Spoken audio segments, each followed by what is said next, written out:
Âge tendre de Clémentine Beauvais. Samedi 7 mars. En fait, je dors très bien à l'unité Mnémosine. Mais ce matin, alors que j'allais partir pour attraper mon train, il s'est passé quelque chose qui est que Marilou a dit. Marilou. Mais t'as passé une seule couche? Moi. Une seule couche de quoi? Marilou. Bah de peinture. Moi. Il faut en passer combien? Marilou. Ben deux. Moi. Ah, zut. Je n'avais pas retenu le truc des deux couches. Même si, en effet, c'était écrit en toutes lettres, ainsi que sur des tutos YouTube adjacents à ceux que j'avais déjà visionnés. Je suis allée voir Octavio. Moi, je suis obligée de rester ici pendant les vacances, sinon la peinture ne sera pas finie. Octavio, c'est non Valentin. Moi, c'est pourtant nécessaire, sinon l'argent du contribuable est gâché. Marilou, non, mais t'inquiète, on le fera à ta place, la deuxième couche pas. Moi, c'est aussi gâcher l'argent du contribuable, car vous avez mieux à faire. Ni Marilou ni Octavio n'étaient d'accord. Alors je suis allée frapper au bureau de Marianne Kasprovic. Je n'étais jamais allée dans son bureau. C'est un grand bureau blanc contemporain avec des reproductions d'art contemporain et Marianne Kasprovic devant son ordinateur qui est l'efficacité même. Marianne Kasprovic. Oh, Valentin, drôle de surprise de vous voir ici. Je peux vous aider? Elle était un peu froide, sans doute parce que j'avais dépensé pas mal de son budget pour acheter des peintures à la Jacques Demy. Moi, je viens vous demander de rester à l'unité pendant mes congés. Marianne Kasprovic. C'est impossible, Valentin. Moi, non, ce n'est pas impossible si vous me donnez l'autorisation. Écoutez juste ce que j'ai à vous dire, s'il vous plaît, écoutez. Elle a accepté de m'écouter à tel point qu'elle a fermé son ordinateur. Je ne sais plus exactement ce que je lui ai dit, mais j'ai dit beaucoup de choses. J'ai dit que j'avais un besoin vital de repeindre la rue et que si je partais de l'unité, tout allait être gris au lieu d'être coloré. J'ai dit que j'allais prendre du retard sur mes deux missions, mission Françoise Hardy et mission peinture, si je partais une semaine. Mes arguments ricochaient sur ses sourires gentils. Alors, j'ai parlé de ma situation familiale qui était difficile à cause d'une naissance récente. J'ai même parlé de maman qui était dans son lit tout le temps avec le regard vide. J'ai parlé d'Albi qui, malgré la cathédrale et le soleil, est absolument sombre pour moi par rapport à Boulogne-sur-Mer, malgré les intempéries. J'ai dit que je traversais une période difficile où quelqu'un en qui j'avais confiance m'avait trahi et je devais rester ici pour ma santé mentale. Les boucles blondes de Marianne Kasprovic ralentissaient leur rebondissement au fur et à mesure que je parlais. Le bref du bref de cette histoire, c'est que j'ai le droit de rester ici, à l'unité, une semaine, loger ici, habiter ici, et tout. Être pensionnaire ici, vivre ici, et repeindre tout ici, vivre ici. Dimanche 8 mars, hier j'ai appelé à la maison, entre guillemets, d'Albi, pour leur dire que j'allais rester ici. J'ai été surpris de tomber directement sur maman, qui n'était ni en forme, ni pas en forme, juste normale. Maman, t'as fait une bêtise? Moi, non. Maman, pourquoi t'es collée alors? Moi, parce qu'ils veulent que je passe la deuxième couche de peinture sur tout ce que j'ai déjà peint une fois. Maman, ok. Moi, c'est pour faire une esthétique à la Jacques Demy. Maman, ok. Attends une minute. Coco! Cola, du salon. Ouais? Maman. Y a Valou qui revient pas pour les vacances, alors il pourra pas t'aider au barbecue. Cola. Quoi? Il craint? Moi. Pardon. Cola, prenant le téléphone. Pourquoi tu reviens pas? Moi. J'ai des trucs à repeindre. Cola. T'as quoi comme truc à repeindre? Moi. Des poteaux, des portes, des chaises, un banc, une bouche d'incendie, des bouches d'égout, des encadrures de fenêtres et un arrêt de bus. Cola. Y a tout ça dans ton unité mnémosine? Moi. Oui. Cola. Mais à quoi ça sert? Moi. À faire joli. Mais l'arrêt de bus? Oui. Cola. Ben, c'est un lieu fermé, non? Il sert à quoi l'arrêt de bus? Je n'ai pas eu le temps d'expliquer à quoi servait l'arrêt de bus à Cola, car c'était l'heure du petit déjeuner. Lundi 9 mars. Belle journée de travail. Deuxième couche sur plein de trucs. Sola n'est pas là. En vacances, je crois. Octavio m'a amené à Boulogne. Nous avons mangé un Welsh Rarebit. Le Welsh Rarebit est comme une soupe de fromage à la bière avec du pain à l'intérieur. Ça fait des tas de fils quand on en prend un morceau, comme dans une pub de cheeseburger. Octavio. Alors, on dort comment à l'unité? Moi. Trop bien. Le front d'Octavio s'est boudiné de rides. Octavio. Fais gaffe à pas te perdre, mon grand. Moi. Oh, mais je connais parfaitement l'architecture des lieux. Octavio. C'est pas ce que je voulais dire. Je savais que c'était pas ce qu'il voulait dire. Mardi 10 mars. Belle journée de travail. Deuxième couche sur encore plein d'autres trucs. Mercredi 11 mars. Belle journée de travail. Fini la deuxième couche sur tous les trucs. Je me suis arrangé un petit lit avec une couverture en patchwork dans la salle de télé. Je me réveille avec l'unité, son aube, le soleil, derrière le rose du ciel. Je prends le petit déjeuner avec les pensionnaires, avec Monsieur Fertin, qui met plus d'une heure à venir à bout d'un mini-bol de céréales, avec Madame Lété, qui regarde dans le vide sans rien dire, jusqu'à ce qu'on vienne la stimuler. Et alors elle pouffe un peu pour la forme et s'arrête là. Et aussi avec Madame Laurel, moulin à parole, avec qui j'ai chanté le premier bonheur du jour. C'est un ruban de soleil qui s'enroule sur ta main et caresse mon épaule. Et avec Monsieur Vinti, qui verse du lait dans son jus d'orange et tartine sa main de beurre en disant « Une bonne petite biscotte !» Et avec les infirmiers et les infirmières du petit matin. À force, je m'habitue au bruit des livraisons dans la rue, aux préparations de pilules et de piqûres, au lavage consciencieux, lent, tiède des pensionnaires avec 30 stratégies différentes. En asseoir certains sur un siège de douche, d'autres restant debout, d'autres c'est aux gants, d'autres il faut les lever avec une sorte de machine plus forte que des bras humains, tout métal et lanière de tissu, et dans ce harnais le pensionnaire pendouille, ça fait fragile mou et émouvant, ces squelettes ramassés dans leurs baluchons de peau blanc, rosé, bleu. Jeudi 12 mars. Belle journée de travail, tout est doux. J'oublie les soucis ici. Vendredi 13 mars. Belle journée de travail. Je liste les choses de l'unité qui sont des bonheurs, par exemple. Ouvrir les grandes portes de verre du centre quand on fait ressortir la poignée de la porte qui donne sur la salle de télé, avant de la pousser, qu'on entre dans la magie. Là, mon ventre et ma poitrine sont pleins d'une sorte de joie, presque de bébé, tellement elle est fraîche et rose. Alors vient l'odeur. L'odeur, c'est une odeur particulière, quelque chose entre la fleur, la javel, le bois, la poussière, l'odeur du médical aussi, l'odeur d'aigre et de métal, et ce parfum qui est partout, celui de la peau et du crâne des pensionnaires, même à travers les cheveux pour ceux qui en ont encore, odeur floue, molle, sucrée, tiède. Passer des vinyles, donner des cachets, lire des livres à voix haute, changer l'eau des fleurs, faire la conversation, aider à la toilette, jouer au train électrique, se pelotonner dans un des gros lits profonds, impression d'être à la maison et que tout ira bien. Dans la rue, mes couleurs brillent. Tout est bonbon et tendre. Note rétrospective. Je ne peux pas relire ça sans être émue aux larmes, comme on dit, parce que je ne peux pas relire ça sans vouloir y retourner. Dimanche 15 mars. Ce soir, je suis à la maisonnette. J'ai été obligée de reprendre le rythme normal. Octavio, c'est la fin des vacances, mon grand. Il faut que tu reprennes le rythme normal. Et puis tu vas retrouver Vadim, Victor, Bouchra et Constance. Et Serge aussi. Tu dois être content, non? Vadim, Victor, Bouchra et Constance étaient contents de se retrouver.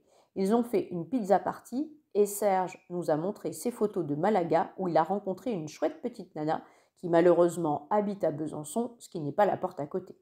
Je suis un peu content de les retrouver, mais il y a quelque chose qui manque dans cette maisonnette et dans le monde du dehors en général. C'est un sens de la beauté ou de quelque chose de doux qui est là pour soutenir et protéger au lieu de brusquer et de faire souffrir. Demain matin, heureusement, je retourne à l'unité. Lundi 16 mars. Je ne suis jamais aussi heureux que quand je marche rue Georges Perec, avec toutes les couleurs autour, qui sont mes couleurs à moi. Je ne suis jamais aussi malheureux que quand je croise Sola, qui ne comprend pas pourquoi je ne veux pas lui parler, mais garde ses distances. Je me réfugie dans les couleurs. Mardi 17 mars. Journée normale, travail, discussion, etc. Mais ce soir, mauvaise humeur, tristesse, angoisse 8 sur 10, car il s'est passé le truc où un patient utilise l'arrêt de bus. Note rétrospective. J'ai trop retardé le moment de parler de l'arrêt de bus. Il faut que je le fasse maintenant. Donc, il y a rue Georges Perec, un arrêt de bus, celui que j'ai repeint, celui sur lequel Zola déjeunait tout le temps. Cet arrêt de bus existe aussi dans toutes les autres sections. Quand on m'a expliqué à quoi servait l'arrêt de bus, ça m'a causé une énorme souffrance, difficile à expliquer. Y penser aujourd'hui, après tout ce qui s'est passé, continue à me causer de la souffrance et de l'angoisse. Pourtant, ce n'est pas si angoissant en soi, et c'est triste sans être triste. Je pense que le bon mot pour décrire de telles choses est poignant. Je n'ai pas envie de dire moi-même à quoi ne sert pas cet arrêt de bus, alors je mets un extrait que j'ai trouvé dans le livre Pratique médicale et gestion de l'espace des unités Mnémosyne, volume 1, destiné aux professionnels. C'est page 409 dans la section Mobilier urbain. L'arrêt de bus. Chaque section d'une unité Mnémosyne dispose dans sa rue principale d'un arrêt de bus avec banc équipé de dossiers et accoudoirs. L'intérêt médico-psychologique d'un arrêt de bus factice dans les établissements de santé pour patients atteints de démence est établi depuis plusieurs décennies. Son principal attrait est la diminution des fugues de patients.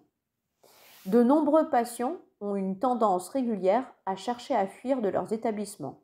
Chaque année, à travers le monde, des dizaines de tentatives de fugue réussissent et les patients échappent à la vigilance du personnel, se perdent parfois pendant des heures, voire des jours, se voyant incapables de retrouver leur chemin.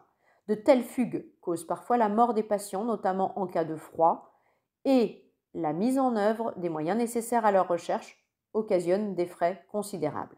La présence d'un arrêt de bus factice réduit considérablement les risques de fugue et les effets psychologiques associés. On constate que, dans la grande majorité des cas, les patients cherchant à quitter l'établissement, au lieu de partir à pied, viennent s'asseoir sur le banc pour attendre un bus. Quelque temps plus tard, ayant oublié qu'ils désiraient partir, ils rentrent d'eux-mêmes à l'institution. Je ne vais rien ajouter, je crois que c'est clair pourquoi c'est poignant. Mercredi 18 mars. Encore une autre difficulté. J'ai reçu un SMS de Marlène Labourie qui disait « Hello beau gosse !» Je ne dirais pas que c'est le cas. « Guess what? J'ai été prise. Je vais passer à la télé pour les 8e de finale. C'est juste un truc de fou. Je suis désolée, mais du coup, je dois me décommander. Rico va t'appeler pour te proposer quelqu'un d'autre. Bise et pardon !» J'ai bien senti qu'elle était contente, aussi je n'ai pas voulu la culpabiliser, mais j'étais quand même très dépitée et il n'y avait personne avec qui partager ce dépit. Dans la foulée, M. Casi a appelé. Monsieur Casi. Allô, monsieur Lemonnier? Moi, oui. Monsieur Casi. Alors, vous avez eu les news de ma championne? Moi.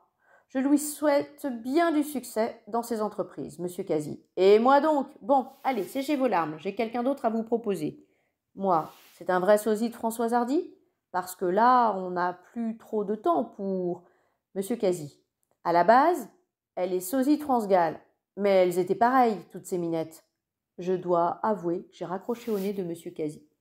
Niveau d'angoisse, 8 sur 10. Samedi 21 mars. Il a fait un temps atroce tout le week-end. Je n'ai pas pu aller chanter. À la place, j'ai cherché sur des sites internet nationaux des sosies de Françoise Hardy. Il en existe un certain nombre, mais elles sont très chères et habitent loin. De plus, sur les photos, elle ressemble à Françoise Hardy, ni plus ni moins que moi, avec une perruque et une robe courrèges. Alors c'est bien la peine. Pour me concentrer sur quelque chose de productif, je fais des accords de guitare. Je vais essayer d'oublier tout cela. Dimanche 22 mars. Depuis que j'ai décidé d'oublier tout cela, ça va un peu mieux. Je suis allée à Lille, rechanter un peu de Françoise Hardy avec ma perruque. J'ai gagné 42 € en une journée. Lundi 23 mars, on va inaugurer les étoiles à la fin de la semaine. Il va y avoir une surboom. Aujourd'hui, on a fait la réunion pour préparer la surboom. Ensuite, j'ai passé l'après-midi à m'occuper des décorations pour la surboom. Exemple, petit fanion, lanterne chinoise, panneaux qui disent les boissons qu'il y a, etc. SP est venu voir ce que je faisais. SP, tu veux un coup de main? Moi, j'ai rien dit. SP est parti. Mardi 24 mars. On a emmené certains des pensionnaires au café de la place, car Arthur vient d'ajouter un jukebox importé des États-Unis et on a maintenant une machine à faire des milkshakes comme dans les diners américains de l'époque. Octavio. Je pourrais faire joujou pendant des heures avec ce jukebox. C'est ce qu'il a fait. Nos pensionnaires, eux, n'avaient pas l'air très impressionnés. Je crois que c'est parce qu'ils n'étaient pas adolescents en Amérique dans les années 1960-1970, mais dans des endroits comme Nevers, Bourg-en-Bresse, Le Havre, Mantes-la-Jolie, et je ne suis pas sûre qu'il y ait eu autant de jukebox et de milkshakes dans ces endroits. Moi, Octavio, tu peux mettre une chanson de Françoise Hardy? Octavio, non. Arthur, en même temps, non. Madame Laurel, slurpant son milkshake à la fraise. Françoise Hardy va venir nous voir ici, vous savez? Madame Samama. Mais qu'est-ce que c'est encore que cette histoire? Madame Laurel. Si, elle va venir. Monsieur Venty. Joli petit bout de viande, Françoise Hardy. Madame Samama. Elle est morte, Françoise Hardy. Moi. Arrêtez de dire n'importe quoi. Madame Samama. Elle n'est pas morte, Françoise Hardy. Parfois, Madame Samama m'exaspère. Madame Laurel. Elle va venir vendredi. Moi. Non. En juillet, Madame Laurel.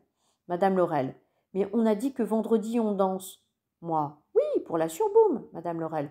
Oh là là, c'est compliqué. Madame Chauchois. Ça n'a pas bon goût leur truc là. Moi. Mais si, c'est du milkshake. Madame Chauchois. C'est pour les vieux qui ont pas de dents. Moi. Ben non, c'est pour les jeunes à la base, Madame Chauchois. J'en veux pas. Arthur. Vous n'êtes pas obligé de le boire, Madame Chauchois. Octavio. Qu'est-ce que vous voulez comme prochaine chanson? Moi, France. Octavio. À part Françoise Hardy. Moi, Jane. Octavio. À part Jane Birkin. Madame Laurel. Elle va venir ici, Françoise Hardy. Madame Samama. Daniel. Enfin, Françoise Hardy ne va pas venir. Cette conversation était génératrice d'angoisse pour moi. Moi, mais Clotilde. Octavio. Bon, d'accord, on met Clotilde. Jukebox. Ça perd l'hypopète, se dit la crevette. Pourquoi suis-je loin de l'océan? Monsieur Venty. Joli petit bout de viande, Clotilde. Madame Laurel. Elle va venir vendredi, Françoise Hardy. Madame Samama. Mais non, vendredi, c'est la surboom. Et je te préviens tout de suite, Daniel, si jamais un jour tu vois venir Françoise Hardy, méfie-toi, ce ne sera pas la vraie. Oh là là. Madame Laurel. Madame Samama. Quoi? Ils sont capables de tout ici. Capables de te faire croire des choses. Madame Laurel. La folle. Jukebox. Bleuet et chien dent, sûr ne pousse pas dans le même champ. Madame Samama. Ah, c'est moi qui suis folle? C'est la meilleure. Méfie-toi, hein? Faudra vérifier que c'est bien la vraie. Madame Laurel. Ah oui? Et comment tu vérifies ça? Hein? Madame Samama. Mais je sais pas, pince-y les fesses pour voir si elle crie avec la voix de Françoise Hardy. Monsieur Venty. Oh, pincez les fesses. Moi.